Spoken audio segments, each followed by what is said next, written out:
In this episode of the Locked On NBA Big Board Podcast, I am going to do something a little different, a little fun. What I'm going to do is, and I don't even know the results yet, I'm going to go to Tankathon.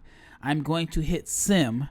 And when I hit Sim, I'm just going to pretend like I am the GM of each team selecting in the lottery, and I'm going to pick the player that best fits the team needs and the best player available. So again, this should be fun. Stay tuned and find out who wins the number one pick in the 2023 NBA Draft.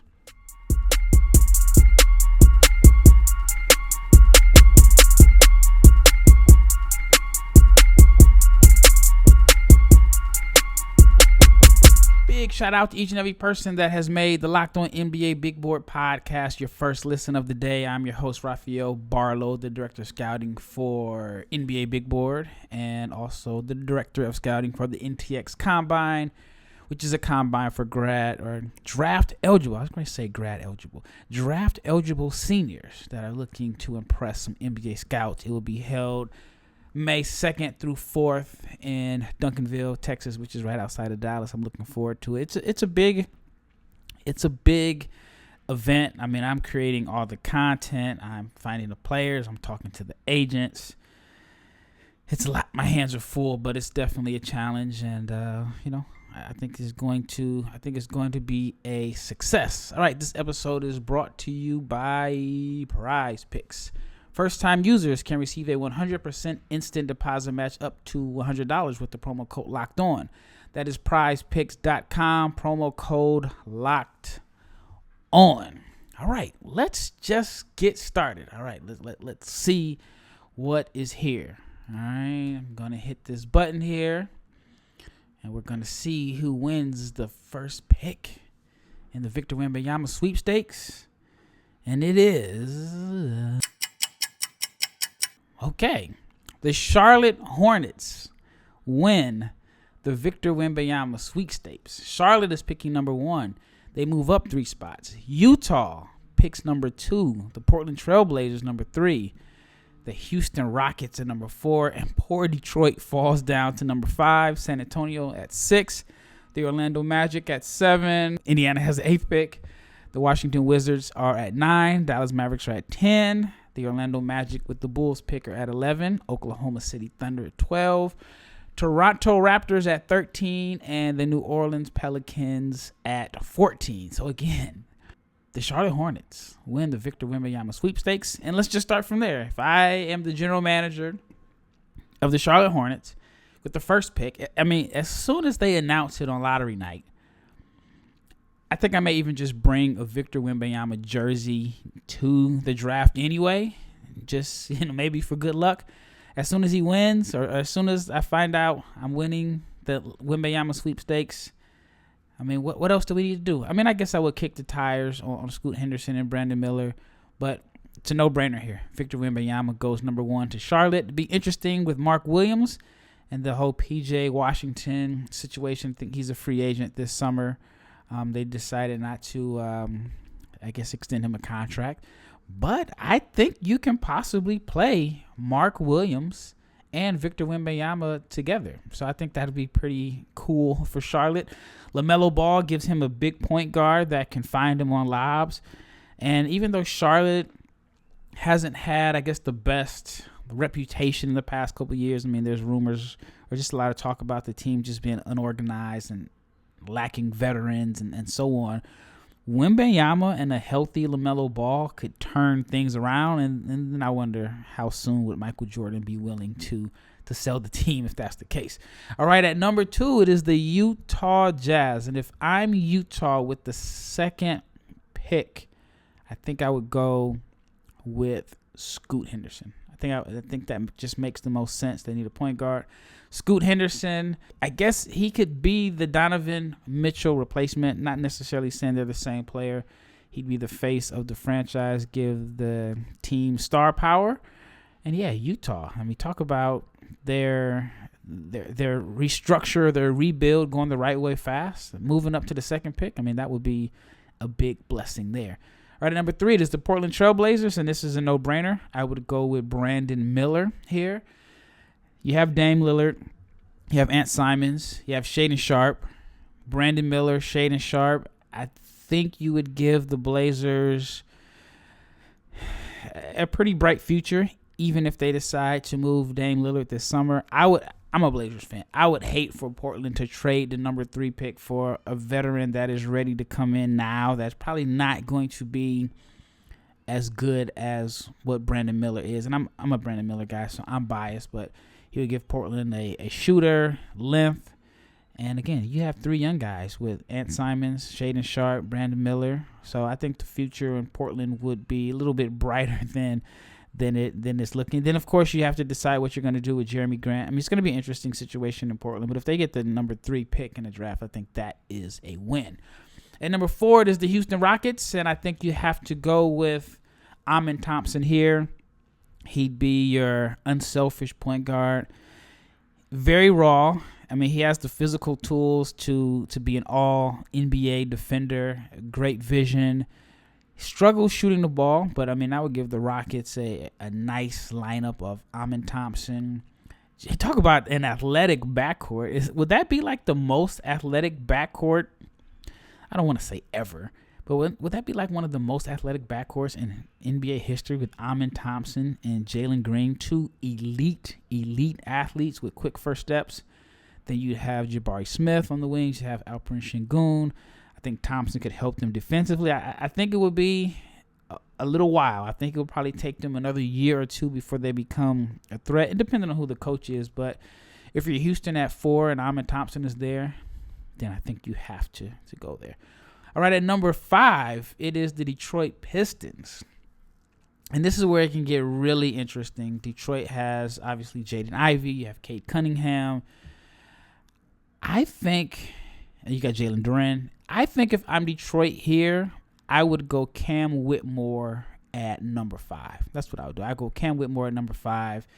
You get a 6'7", 225-pound athlete. I know Troy Weaver likes athletes. I think Cam is a better shooter than the numbers indicate. And now you have a young athletic team. You have young guys that already have NBA-ready bodies. So I just think Cam Whitmore at number 5 makes the most sense there. A lot of people probably don't have Cam going that high, but I think it is the best fit. Jarris Walker's an option, but Houston just had, he went to University of Houston. Detroit has a lot of redundant skill sets there, and I know you're supposed to take the best player available, but I think Cam Whitmore could be the best player available, and it just makes the most sense. All right, when we return, I'll finish out 6 through 10.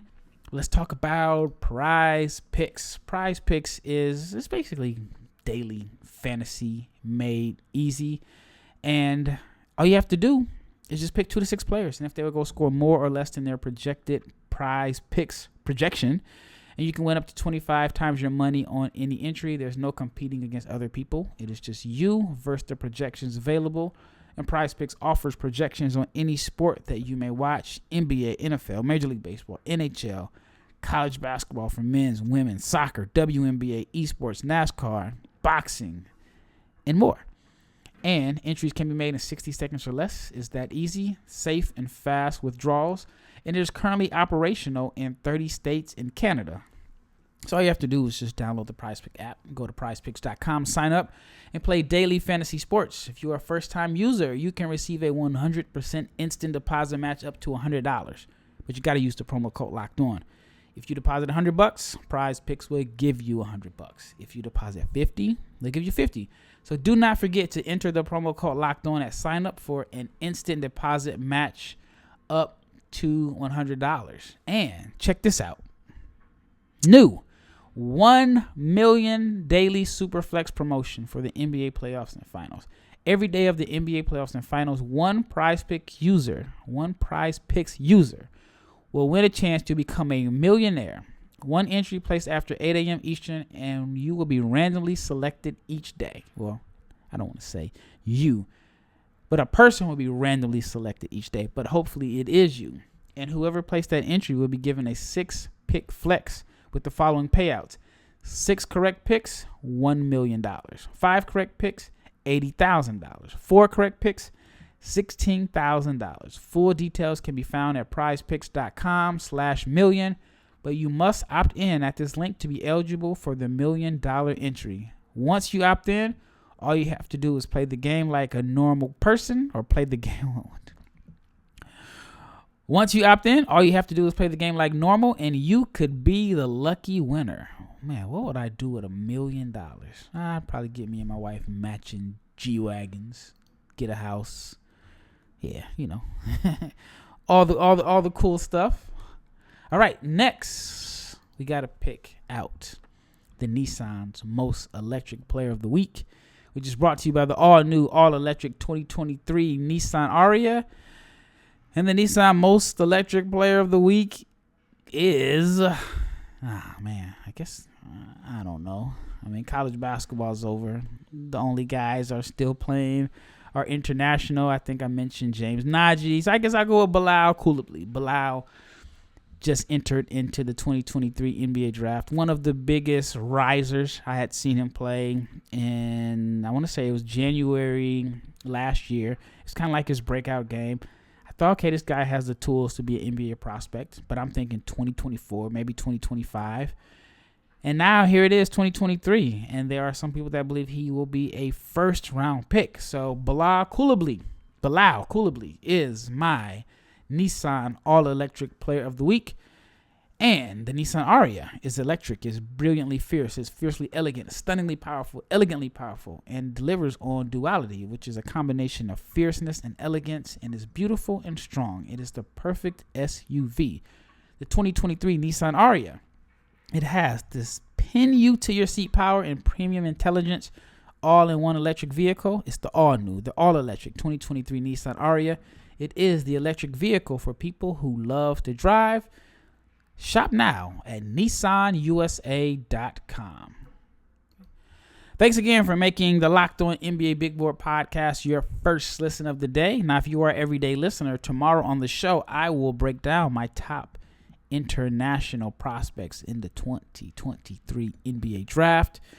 It's going to be fun. I talked about the international prospects before. I absolutely love evaluating and scouting the international prospects because I think it's just a different challenge that is a lot more difficult than, scouting the American-born college prospects. And it's going to be interesting because this year Wembanyama has the first chance to be the first international prospect. I know NBA.com counts the Canadians as international. So I guess I'll say the first prospect outside of North America to be selected number one since Andrea Bargnani in 2026, which is kind of crazy if you think about it. Between Giannis, Gobert winning Defensive Player of the Year, Giannis winning MVP, Jokic winning multiple MVPs, Giannis and Gobert winning 4 of the last 6 Defensive Player of the Years, and I think the MVP this year is going to go to another non-American born player. We haven't had a number one pick outside of North America since Andrea Bargnani. All right, second segment. Let's get back to this mock draft, which I did a sim on Tankathon. Again, Charlotte was number 1. I had them taking Wembanyama. Utah finished number 2, Scoot Henderson. The Portland Trailblazers took Brandon Miller at number 3. Or I took Brandon Miller at number 3 for Portland. And for Houston, I had Amen Thompson. At number 5, I have the Detroit Pistons selecting Cam Whitmore. All right, at number 6, it is the San Antonio Spurs. And if I'm San Antonio with the 6th pick, I think I would go with Anthony Black. I think I'll go with Anthony Black at number 6. Black would be, I don't know if he'd be their starting point guard right away, but he has the size and the playmaking. He's a smart player, which is something that Pop really values. And he gives the Spurs just a starting point guard. Trey Jones was good this year, but I don't know if he has the same star power as Anthony Black. Not necessarily star power, but upside. That's probably the better word. So at number 6, if I'm San Antonio, I'm taking Anthony Black. At number 7, it is the Orlando Magic. And if I'm Orlando here, Ausar Thompson is very, very tempting. But I don't know where he can come in and play right away. I think I would go. You know what? I think I'll just go with some outside shooting here. I'm going to go with one of the safest picks in the draft. I think with Franz Wagner and Paolo Banchero, I got my guys. I think Markelle Fultz is going to have a big year. I'm going to go with a floor spacer. I'm trying to win right away with Orlando, and I'm going to go with Grady Dick at number 7. Probably a little bit higher than most people would take him, but I would go with Grady Dick at number 7. All right, if I'm the Indiana Pacers at number 8, I just can't let them sit too much longer. I'm just going to go with Ausar Thompson from Overtime Elite. Gives me another ball handler, another passer, much needed athleticism. The Pacers have a good backcourt. You got Halliburton. You have Buddy Hield. Don't know how much longer he'll be there. You got Benedict Mathurin, who was like the first 1,000-point scorer off the bench for rookies since Ben Gordon. Then you have Andrew Nembhard, who had a good year. And then Thompson, I would play him at like the 3, but he gives me a much-needed athletic forward that can make plays in transition, another ball mover, another passer. So if you're Indiana at number 8, you got to be happy that Ausar Thompson falls to number 8.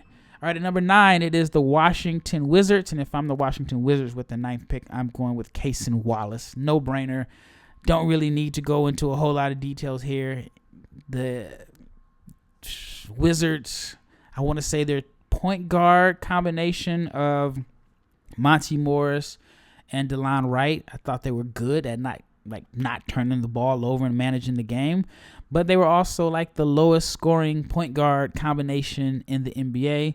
And I think Wallace is the next Kentucky guard that's going to outperform his draft position. So Cason Wallace to the Washington Wizards makes the most sense here to me.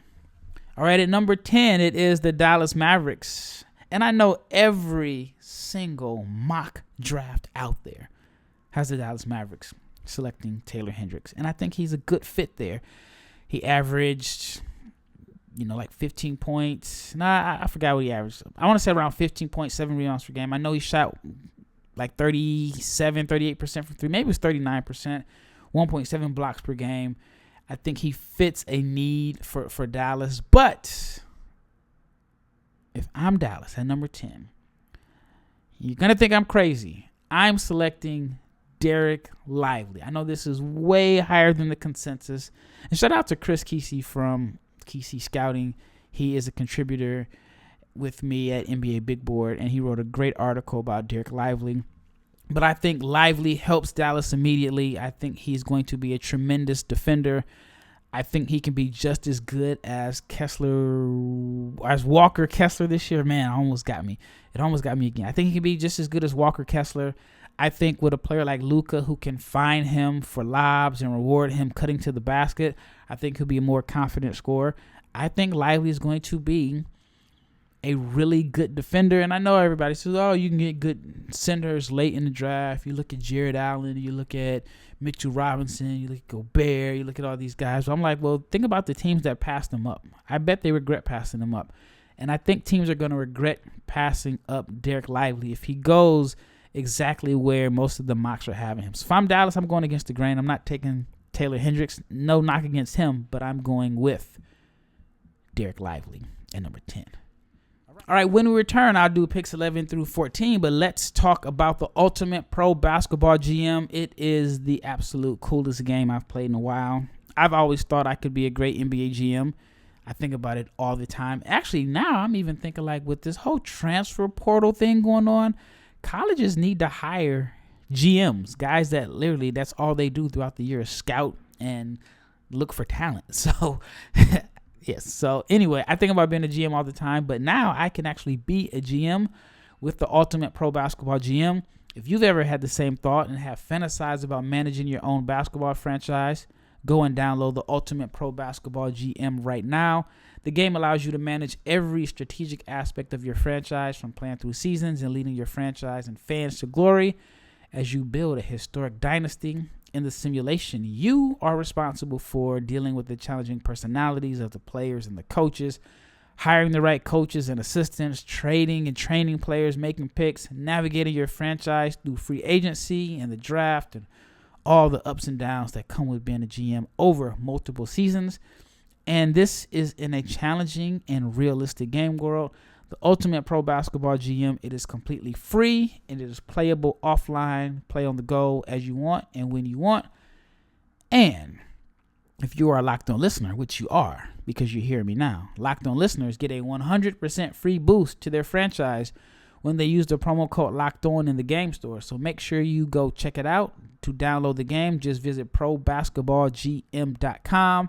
Scan the code or look it up in the app stores. That's probasketballgm.com. The ultimate basketball GM, so you can start your dynasty today. All right, let's finish out at number 11. It is the Orlando Magic back on the clock. If I'm the GM of Orlando, I'm trading this pick, seeing what I can get. I don't know if I want to add another young player, but at number 11, I'm going to go with Taylor Hendricks. I think he's from Orlando. Well, Central Florida is in Orlando, so he doesn't have to go far. I'm adding depth and shooting. So I've already added shooting in Grady Dick, and I've added defense and shooting in Taylor Hendricks. May not be the most playing time available for him because he's behind Banchero, who is the star of the team. But, hey, I'm trying to win games, and I think Taylor Hendricks would be a good fit there. All right, at number 12, it is the Oklahoma City Thunder. Their rebuilding situation has gone a lot faster than planned. I know a lot of people think they've been doing it for a long time, but they were just in the playoffs in 2020. It's 2023, so their rebuild only lasted like 2 seasons. They missed the playoffs only 2 times. So the Thunder have a bright future, and that is without Chet Holmgren, who was the number 2 pick in last year's draft. So if I'm the Thunder here at number 12, I think I would go with Keontae George. Not the best situation for him as far as like a clear-cut path to playing time, but I would just go with Keontae. I think that he can be another 3-level scorer and someone that they could develop and bring along slowly. But I think eventually they're going to consolidate some of their players and make a trade for an all-star caliber player. But then on the other hand, they have so much homegrown talent. I think they'll figure out a way to make it work. I'm just kind of torn here. But if it were me, I would go with Keontae George at number 12. At number 13, it is the Toronto Raptors. And what a year it has been for the Raptors. Last year, they looked like they were on the rise, and they had like this big lineup of positionless basketball. And then this year, it just backfired. Nick Nurse is out. I would have never thought that Nick Nurse would be out just, 4 years after winning the NBA title. But that's just how basketball works here. A little weird. But if I'm Toronto at number 13, I would go Gigi Jackson. It's against the consensus, but I would go Gigi Jackson at number 13. I think that he is going to be one of the best players in this class. He's young. You get a chance to develop. Toronto has a strong track record for developing guys, even though there's kind of been a little rumblings that whatever was working for them a few years back is now gone. Their developmental magic is gone, but they have a track record. I mean, you think about OG, you think about Van Vliet was undrafted, Siakam was a late first-round pick. They have been able to get some of their best players and been able to get like way more value out of them than as expected where they were drafted. And I think with their developmental track record, Gigi is going to be a star. I think he's one of the top 10 most talented players in this draft. All right, at number 14 is the last one. It is the New Orleans Pelicans. And if I'm New Orleans here with the 14th pick, and they're a team that doesn't necessarily need a whole lot right now other than Zion to be healthy. So if I'm the New Orleans Pelicans, I'm going with Jordan Hawkins at number 14. Well, that wraps up this episode again. I just went to Tankathon and I hit Sim Lottery and I came up with the results, and I just basically did this episode off the top of my head, straight freestyle. Well, that wraps it up. And tomorrow I will do a breakdown on the top international prospects in the 2023 NBA Draft. Once again, it's Rafael Barlowe, and I am out.